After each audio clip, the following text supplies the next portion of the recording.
Space allocation method. Disc space allocation method ये कोई नया टॉपिक नहीं है। डिस्क स्पेस मीन्स हो गया जैसे कि हार्ड डिस्क का जो भी स्पेस है या मेमोरी है उसको कैसे एलोकेट करें, उसके करने के लिए कौन कौन से मेथड यूज होते हैं। तो इससे रिलेटेड हम कंसेप्ट मेमोरी मैनेजमेंट में पढ़े हैं, जिसमें मेमोरी एलोकेशन मेथड्स, तो कंटिग्यूअस नॉन कंटिग्यूअस मेथड पढ़े थे। तो वही टॉपिक है, बस थोड़ा इसमें क्या है कि जो भी स्पेस एलोकेट हो रहा है वो मेन मेमोरी का ना होकर वो किसका एलोकेट हो रहा है, डिस्क का।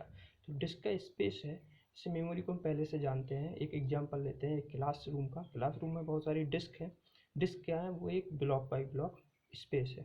अब उन डिस्क को हम कैसे यूटिलाइज करें बेटर, ताकि जो भी हमारी क्लास है उसमें ज़्यादा से ज़्यादा स्टूडेंट बैठ सकें।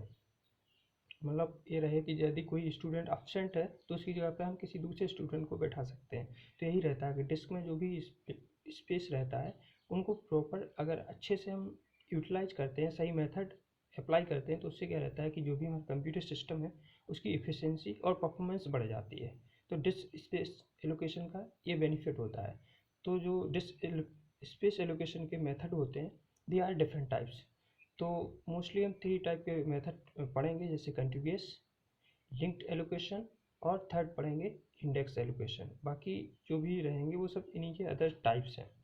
तो पहला देखते हैं कंटिग्यूअस एलोकेशन मेथड। कंटिग्यूअस का मतलब होता है कंटिन्यूअस, या जिसमें एक ऑर्डर हो, सीक्वेंस में डेटा एलोकेशन हो रहा हो। कंटिग्यूअस मेथड जो रहते हैं स्पेस मेमोरी एलोकेशन के, वो हम पहले से पढ़ चुके हैं। कंटिग्यूअस एलोकेशन, मेमोरी एलोकेशन में भी कंटिग्यूअस एलोकेशन था। उसमें क्या था कि जो भी स्पेस एलोकेट हो रहा है वो एक कंटिग्यूअस वे में हो रहा है। कंटिग्यूअस का मतलब होता है, जैसे कि इसमें एग्जांपल लेते हैं कि कोई फाइल है os.txt जो स्टार्ट 0 से हो रही है और लगातार 3 ब्लॉक, लेंथ इसकी 3 है, लगातार 3 ब्लॉक को ऑक्यूपाई कर रही है। तो मतलब जिसमें जो भी स्पेस एलोकेट होगा डिस्क में, मान लीजिए 0 से लेकर 100 तक नंबर दिए गए हैं। तो यदि कोई फाइल 3 ब्लॉक की है, मतलब 3 बाइट की है, तो जो स्पेस लेगी वो 0 1 2, 0 से लेकर 2 तक लेगी। तो ये कंटिग्यूअस का मतलब यही होता है कि जो भी स्पेस एलोकेशन होगा वो एक कंटिग्यूअस वे में होगा, एक लगातार वे में उसको स्पेस को एलोकेट किया जाएगा। कोई भी फाइल अगर स्पेस चाहिए तो उसी कंटिग्यूअस वे में एलोकेट करेंगे। तो एग्जांपल देखते हैं, इसी एग्जांपल को हम देखते हैं कि डायरेक्टरी में फाइल होती हैं, फाइल के एट्रीब्यूट होते हैं। तो एक डायरेक्टरी है, इधर हमारे पास ये डिस्क स्पेस है, हार्ड डिस्क है। हार्ड डिस्क में जो स्पेस है 0 से लेके 90 तक दिया गया है, इसमें टोटल 20 ब्लॉक है। और जो डायरेक्टरी है उसमें फाइल दी गई हैं, जैसे पहली फाइल है os.txt और जो स्टार्ट हो रही है 0 से, मतलब जो इसका स्पेस कहाँ से ऑक्यूपाई कर रही है, 0 से ऑक्यूपाई कर रही है। लेंथ इसकी 3 बाइट है।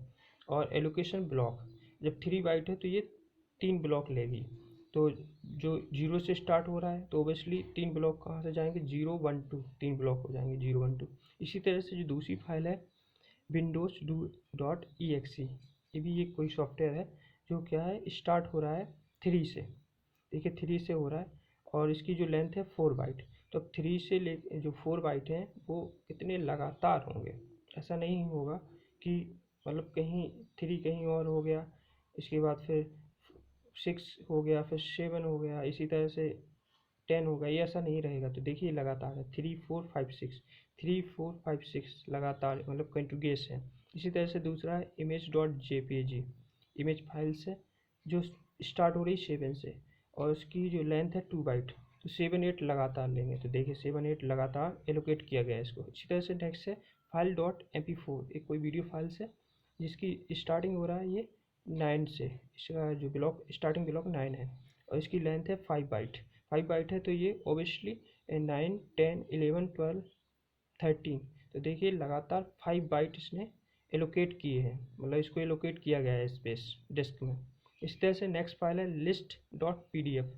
pdf फाइल से वो 14 से स्टार्ट हो रही है, 14 से स्टार्ट हो रही है, इसकी जो लेंथ है 3 बाइट है।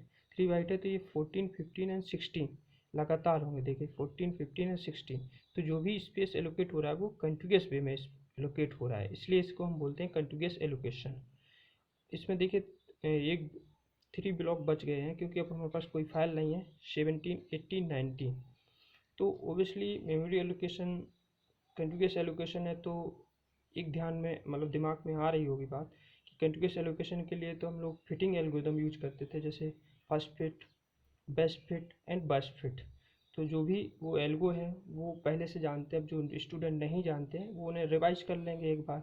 तो फर्स्ट फिट में क्या रहता था कि जो भी पहला, उसे कहते थे कि जो भी फर्स्ट होल है जो बेस्ट इनफ है, मतलब ऐसा जैसे कोई फाइल 4 बाइट की है, जैसे पहली फाइल 3 बाइट की है, देखिए इसकी लेंथ 3 है, 3 बाइट है, और यदि इसको होल 2 बाइट का मिल रहा है पहला, तो उसको हम स्किप कर देंगे। यदि 4 बाइट का पहला होल मिल रहा है तो चाहे वो 4 बाइट का हो, 3 से ज़्यादा होना चाहिए, चाहे 4 बाइट हो या 10 बाइट हो, 100 बाइट भी हो, तो भी उसे हम स्पेस उस फर्स्ट ब्लॉक में ही एलोकेट कर दें, फर्स्ट होल में एलोकेट कर देंगे।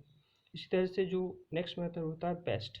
बेस्ट में क्या रहता है कि best hole enough to fit, मतलब ऐसा जो होल हो जिसकी जो साइज हो वो उसकी लेंथ के मतलब आस पास हो, या तो उससे इक्वल हो या उससे थोड़ा सा ज़्यादा हो, ऐसा नहीं कि मतलब ज़्यादा। तो बेस्ट फिट में ये रहता है कि बेस्ट स्पेस ऑक्यूपाई किया जाता है। बस्ट फिट में ये रहता है कि लार्जेस्ट होल, मतलब ऐसा हो जैसे कि पहली फाइल 3 बाइट है, और जो भी ऐसा जो भी डिस्क है इसमें सबसे बड़ा होल कौन सा रहेगा, जो जिसमें बहुत ज़्यादा एक से अधिक ब्लॉक हो। जैसे कोई अगर 10 ब्लॉक का होल है तो उसको हम एलोकेट करेंगे, तो बस्ट फिट में ये रहता है। तो एक बार रिवाइज कर लेना उन मेथड को।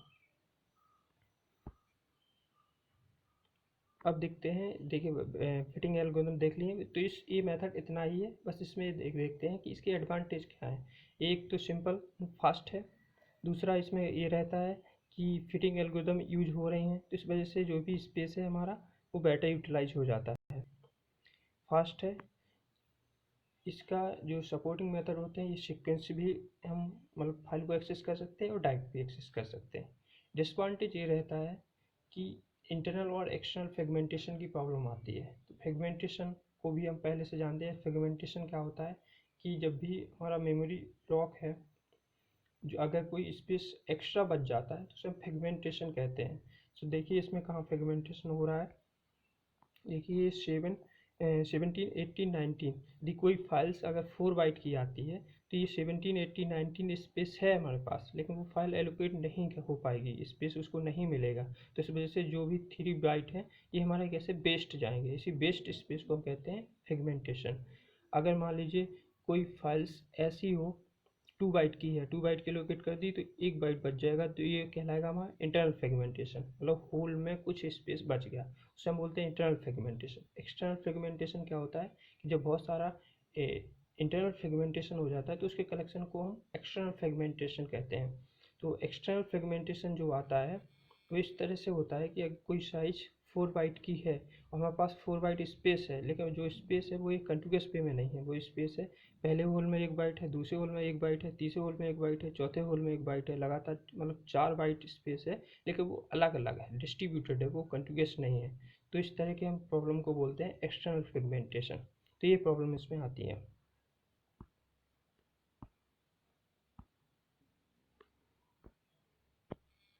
नेक्स्ट प्रॉब्लम ये रहती है इसमें कि अगर फ्रेगमेंटेशन हो रहा है तो ओबियसली जो भी यूटिलाइजेशन है फाइल स्पेस का वो बेटर नहीं हो पाता। दूसरा नेक्स्ट प्रॉब्लम ये रहती है कि अगर जो भी फाइल साइज है अगर वो इंक्रीज कर रहे हैं हम और स्पेस हमारे पास डिस्क में नहीं है तो वो भी पॉसिबल नहीं है, तो फाइल साइज को हम इंक्रीज नहीं कर सकते हैं। तो इसमें जो भी प्रॉब्लम आ रही हैं इनको कुछ प्रॉब्लम को हम सॉल्व कर सकते हैं। उसके लिए नेक्स्ट मेथड करेंगे लिंक्ड एलोकेशन मेथड।